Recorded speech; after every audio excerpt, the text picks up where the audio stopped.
They say never work for family. I wish I'd listened to that advice 10 years ago. But when my Uncle Rick offered me a job right out of college at his regional branch of a national retail chain, it seemed like a golden opportunity. He was the regional director, I'd get my foot in the door, and I was told I'd move up fast if I worked hard. What they didn't tell me was that family only mattered if you were his kid. I'm 32 now, and I finally escaped that toxic situation, but not before I burned it down on my way out. This is the story of how I took down my corrupt uncle and his useless son, and why I don't feel even a little bit guilty about it. Let me give you some context. I graduated with a degree in business management from a decent state university. Nothing Ivy League, but I had good grades, internship experience, and I was hungry to prove myself. Uncle Rick managed 5 stores in the greater Phoenix area for Megamart, you know the chain, they're everywhere. He'd worked his way up from stockboy to regional director over 20 years, and the family always talked about him like he was some kind of retail genius. When he offered me a job as an assistant manager trainee, I jumped at it. The starting salary wasn't great, but he promised that if I worked hard and learned the business, I'd be running my own store within 3 years. My parents were thrilled. Rick will take care of you, my mom kept saying. Family takes care of family. Yeah. About that. I started working at the Scottsdale location in 2015. I threw myself into the job, learned every department, worked every shift, volunteered for the crappiest assignments. I was usually the first one in and the last one out. My store manager, Janet, was impressed. You've got real potential, she told me after 6 months.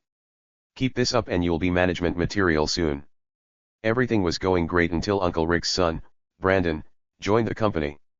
Brandon was 23, 2 years younger than me, and had just graduated from college. Well, graduated is generous, he barely scraped by with AC average from a party school, and that was after his dad pulled strings to keep him from getting expelled for academic dishonesty.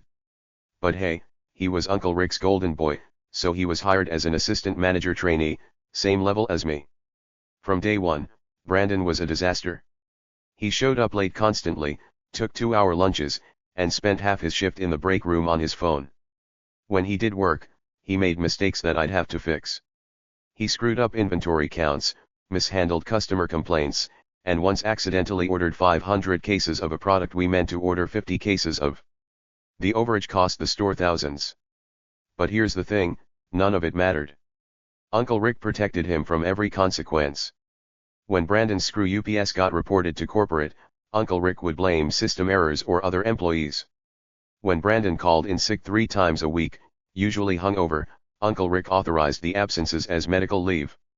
When customers complained about Brandon's terrible service, Uncle Rick would smooth things over and the complaints would disappear.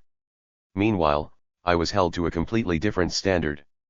If I was 5 minutes late due to traffic, I'd get a talking to about professionalism.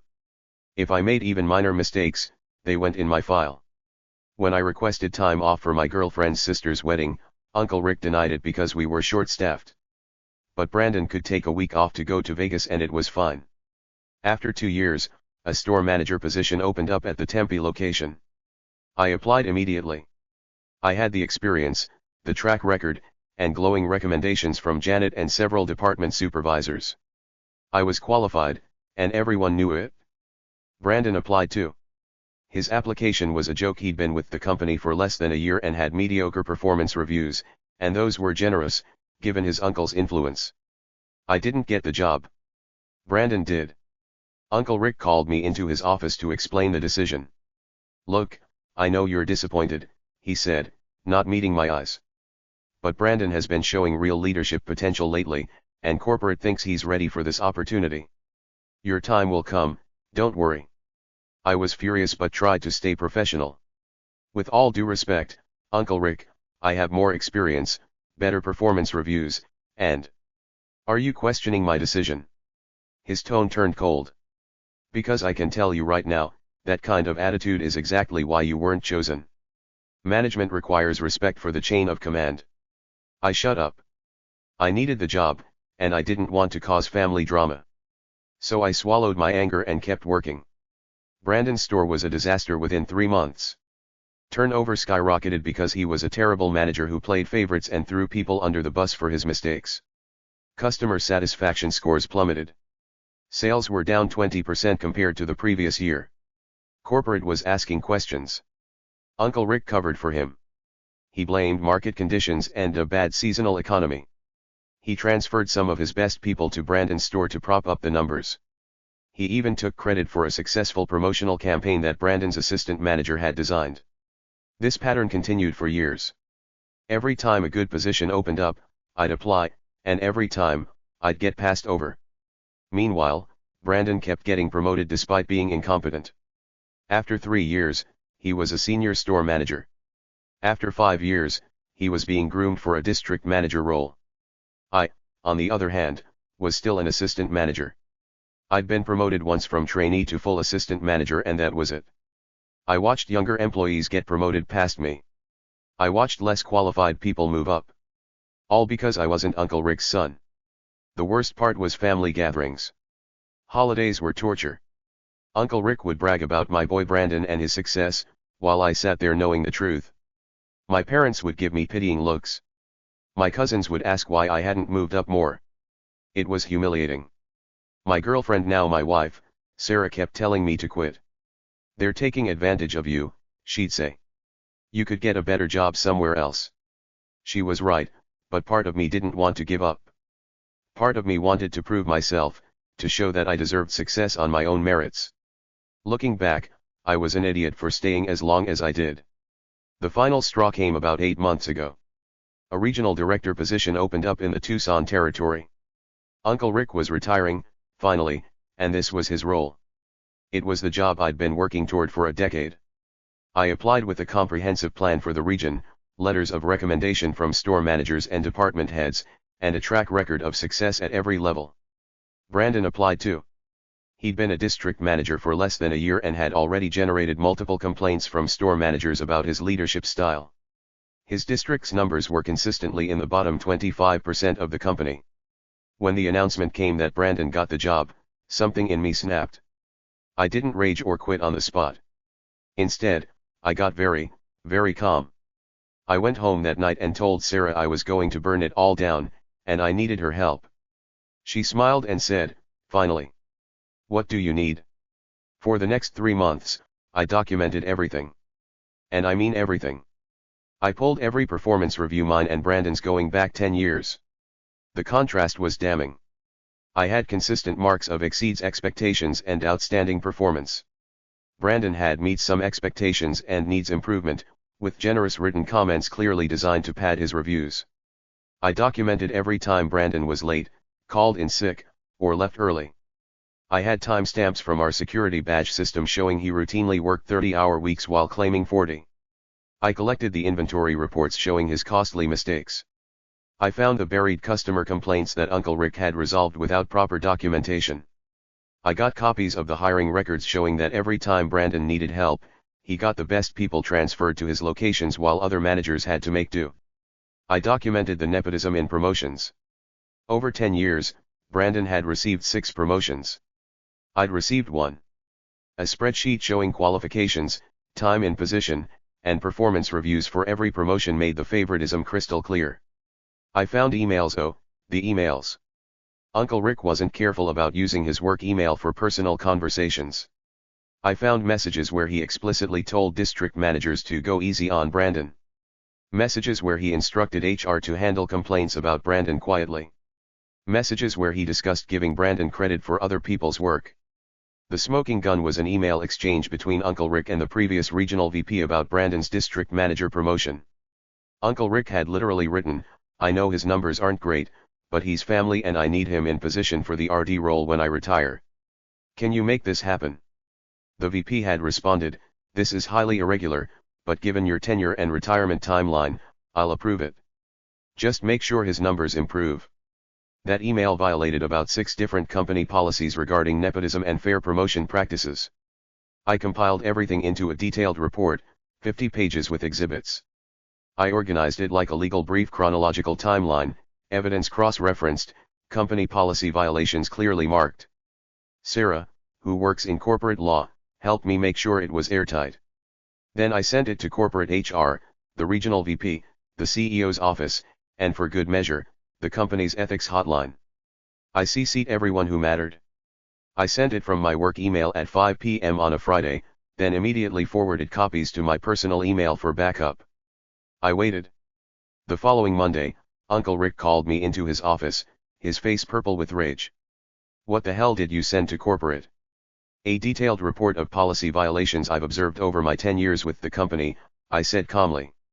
"It's my duty as an employee to report unethical behavior." "You ungrateful little," he caught himself, breathing heavily. "After everything I've done for you, giving you a job, mentoring you." "Mentoring me?" I laughed. "You blocked my career for a decade to boost your incompetent son. That's not mentoring. That's corruption." "You're fired," he snarled. "Pack your desk and get out." "Actually, you can't fire me," I said, pulling out my phone.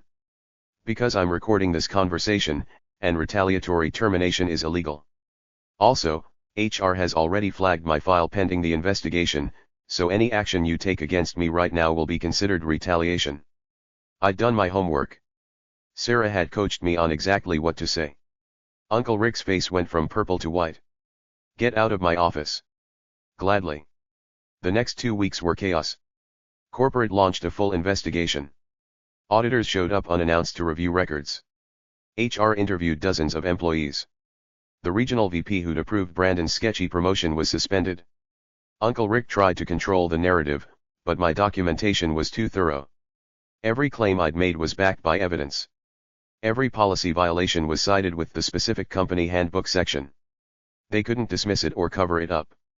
3 weeks after I sent the report, the results came down. Uncle Rick was terminated for gross violations of company ethics policies, nepotism, and falsification of performance records. His pension was reduced, and he was banned from ever working for the company again. Brandon was demoted from regional director back to assistant manager and transferred to a different region entirely. He was placed on a performance improvement plan with the understanding that one more screw-up would mean termination. The regional VP who'd enabled Uncle Rick was also terminated. And me? I was offered the regional director position I'd applied for. I turned it down. After what I'd been through, I didn't want to work for that company anymore. But the investigation and my documentation had gotten attention from corporate. They offered me a generous severance package, excellent references, and a written apology from the CEO acknowledging the unfair treatment I'd endured. I took the package and immediately got job offers from 3 competing companies who'd heard about what happened. News travels fast in the retail industry. I accepted a position as a district manager with a competitor at a 40% salary increase, with a clear path to regional director within 2 years. The family fallout was predictable. Uncle Rick's side of the family won't speak to me. I'm persona non grata at that branch of family gatherings. My aunt called me a vindictive little snake. Brandon sent me a series of unhinged text messages calling me every name imaginable. But you know what? My parents finally apologized. They admitted they'd pressured me to stay with Uncle Rick's company even when I was being mistreated, because they didn't want to believe their family member was corrupt. My dad actually said, "You did the right thing. I'm sorry we didn't support you sooner." My wife is proud of me. My friends are proud of me. And honestly, I'm proud of myself. Some people think I went too far. They say I should have just quit and moved on, that I destroyed Uncle Rick's career and hurt Brandon out of spite. But here's the thing, what they did was wrong. They abused their positions, violated company policies, and hurt not just me but dozens of other employees who were passed over or mistreated because of their nepotism. I didn't destroy Uncle Rick's career, he did that himself by being corrupt. I just documented it and made sure the right people knew about it. Brandon. Yeah, his career took a hit. But he never deserved those promotions in the first place. He was given opportunities he hadn't earned, and now he's being held to the same standards as everyone else. If he can't cut it, that's on him. As for me, I'm thriving. My new company appreciates my work. I'm being promoted based on merit. And I sleep better at night knowing I stood up for myself and for every other employee who's been screwed over by nepotism and corruption. Would I do it again? Absolutely. Family or not, wrong is wrong.